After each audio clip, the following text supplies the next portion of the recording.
नमस्कार। जय श्री कृष्ण। त्रिषड आय, ये तीन स्थान जो हैं ये अच्छे नहीं माने जाते। तो त्रिषड आय में यदि सभी पाप ग्रह अर्थात सभी पाप ग्रह विद्यमान हो, और क्या स्थिति है कि ये जन्म राशि और शुभ ग्रह से दृष्ट हो, तो आज वो स्थिति हम आपको बता रहे हैं। तब कैसा प्रभाव होगा? जब जन्म राशि, इसका मतलब ये है कि जन्म की राशि जो है, राशि के द्वारा, या फिर लग्नेश, लग्नेश अर्थात कौन है? लग्नेश ही उसके देखा जाए मतलब सबसे ज़्यादा आवश्यक यदि कुछ है तो लग्नेश है, उसका मजबूत होना परम आवश्यक है। क्योंकि उसके बिना व्यक्ति को अपने जीवन में प्रगति करना, उन्नति करना बहुत ही ज़्यादा कठिन हो सकता है और ये पीड़ादायक हो सकता है। अगर लग्नेश मजबूत नहीं है, और लग्नेश शुभ दृष्ट होने चाहिए।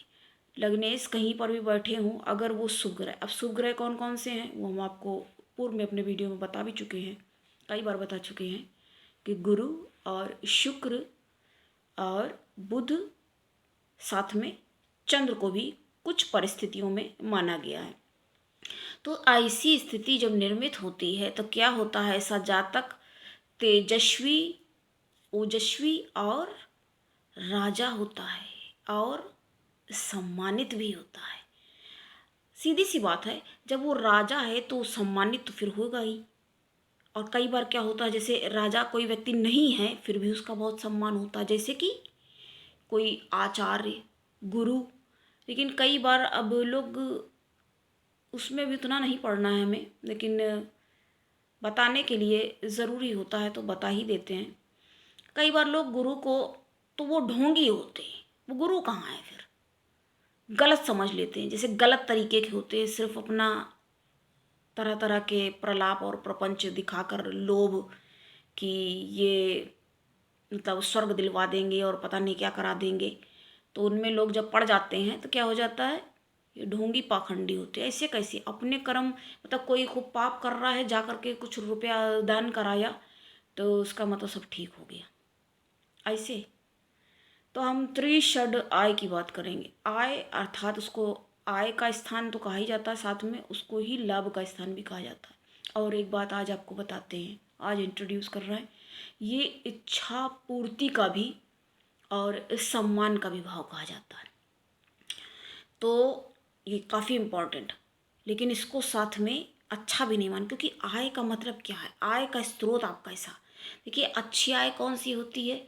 जिसे मेहनत के द्वारा एक तो कमाई जाए वो तो अच्छी होगी, लेकिन कई बार मेहनत के साथ जो लोग गलत कामों से, जैसे पैसा, वही जिसको काला बाजारी भी कह सकते हैं, और कई तरह के गलत कार्य हैं। अब जैसे ये अच्छे काम थोड़ी माने जाते हैं कि शराब वगैरह, शराब बेच के तो गलती काम से, भाई पता नहीं घर में किससे, औरतों से किससे छीन के पैसा ले आया, खाने का बच्चों का पैसा है वो ला करके उसने शराब पी लिया, तो वो पैसा अच्छा थोड़ी रह गया ना। तो इस तरह से समझना होगा इन चीज़ों को।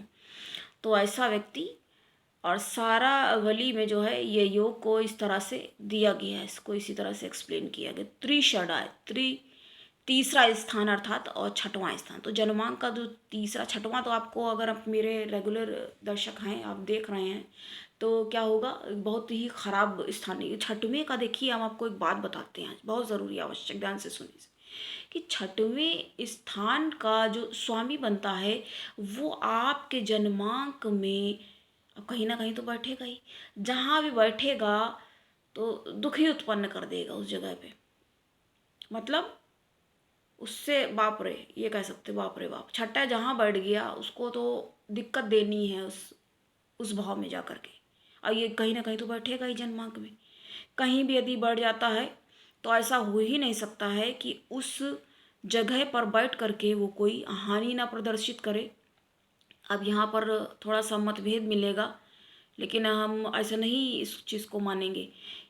कि क्या कहते हैं कुछ लोग कि जैसे कि एक लग्न बनती है, हाँ, मेष लग्न में और वृषभ में, यहाँ तक कि तुला में भी ये क्या होते हैं कि दोनों स्थानों के स्वामी बन जाते हैं। क्योंकि आपको पता है वो आयु का स्थान भी उसे कहा गया, बहुत सारे लोग उसको मृत्यु का स्थान भी कहते हैं, 8वें स्थान को। लेकिन होता क्या है, वहाँ का जो ग्रह कहीं बैठेगा तो उसमें भी कुछ ना कुछ किंचित मात्र लेस मात्र हानि ना हो, तो ऐसा तो हो ही नहीं सकता है। लेकिन यहाँ पर मतभेद ये मिल जाता है, क्योंकि हम शॉर्ट्स वाले में पहले बता चुके हैं, पूर्व में, हमें याद है, हमें ध्यान रहता है, क्योंकि जब हम बताते हैं तो उसको इतना फिगर आउट रखते हैं कि हम ये चीज़ कर चुके हैं क्लियर। तो वृषभ की बात हम कर रहे थे, इसमें क्या हो जाता है, क्योंकि लग्न के भी मालिक जो है शुक्र बन रहे हैं और साथ में जा करके षष्ठेश भी शुक्र बन जाते हैं, तो क्या होता है, हानि नहीं करेंगे। लग्न अर्थात आपका शरीर, आपका तन, बहुत जगह लिखा भी मिलता है तनुभाव। अब तो हमने देखा है जो लोग मतलब क्या ही कहा जाए, लगता ही है कि पता नहीं थोड़ा सा एक किताब पढ़ ली है या कहीं से कुछ देख के ऐसे ही अब इस तरह के, तो इतना ऐसे के चक्कर में ना पड़े। अब पता नहीं कोई नॉलेज पूरा है नहीं डीपली और बता रहे हैं, तो आधा जो आधा सत्य अर्ध सत्य जो होता है बड़ा घातक होता है, और उसी तरह से आधा ज्ञान, वैसे ज्ञान तो बहुत बड़ा है, पूर्ण कब हो सकता है, लेकिन फिर भी थोड़ा ये होना चाहिए कि भाई हाँ है, अगले को तो ये लगना चाहिए जब तक वो चीज़ क्लियर ना हो सके। जैसे हमने बताया, अब हम कई तरह के लोग आ जाते हैं, कुछ भी क्वेश्चन पूछते हैं तो जवाब देना होता है, और ज़रूरी है भाई, हमारे पास अगर कोई आया है, क्लाइंट हैं, तो हर प्रश्न का उत्तर ही लेने वो आए हैं, उनको निरुत्तर है ना नहीं हो सकता ऐसे। तो इस तरह के लोग बहुत, वो बातों से ही समझ में आ जाता है उन्होंने क्या समझ दिया है और भाषा पे पकड़ कैसी है, क्या बोल रहे हैं, एक ही शब्द का रिपीटेशन इतना ज़्यादा कर रहे हैं। सुना दोस्तों, हाँ मित्रों, हाँ ऐसे मतलब बोल रहे हैं, बात ही से समझ में आ रहा है, कॉन्फिडेंस भी नहीं लग रहा। जब खुद में नहीं लग रहा है तो आप अगले किसी को क्या, क्योंकि ऐसे बताने के लिए खुद पूरे कॉन्फिडेंस के साथ हम यहाँ बता रहे हैं, तो पूरे सही मतलब हमारा मतलब कहने का ये है, आपको जो भी जानकारी मिले वो सही हो और सटीक हो और आपके लिए लाभप्रद हो, तो आप बहुत ज़्यादा कंफ्यूज ना हो, ये हम सब चाहते हैं। हमारा काम इतना ही है कि हम आपको सही बातें, सही जानकारी से अवगत करा सकें। तो ये जो स्थान होते हैं ये अच्छे नहीं माने गए, आज आपको हमने इनके बारे में बताया। तीसरा स्थान जिसको कि पराक्रम, तो कई बार बहुत बार लोग पराक्रम करते समय झूठ वगैरह काफ़ी बोलते हैं, तो पराक्रम स्थान छठा तो आपको मालूम ही है, हम पहले बता चुके हैं, और 11वां आय स्थान, इसको भी अच्छा नहीं माना जाता, किंतु हमने क्या योग आपको बताया, बहुत अच्छा। यदि पाप ग्रह है, क्योंकि ये खराब स्थान है, खराब स्थान में पाप ग्रह जो होते हैं वो अच्छा ही फल प्रदान करते। तो आज के लिए इतना ही, मिलते हैं फिर अगली परिचर्चा में, तब तक के लिए यही कहेंगे, नकालों से सावधान। नमस्कार, जय श्री कृष्ण।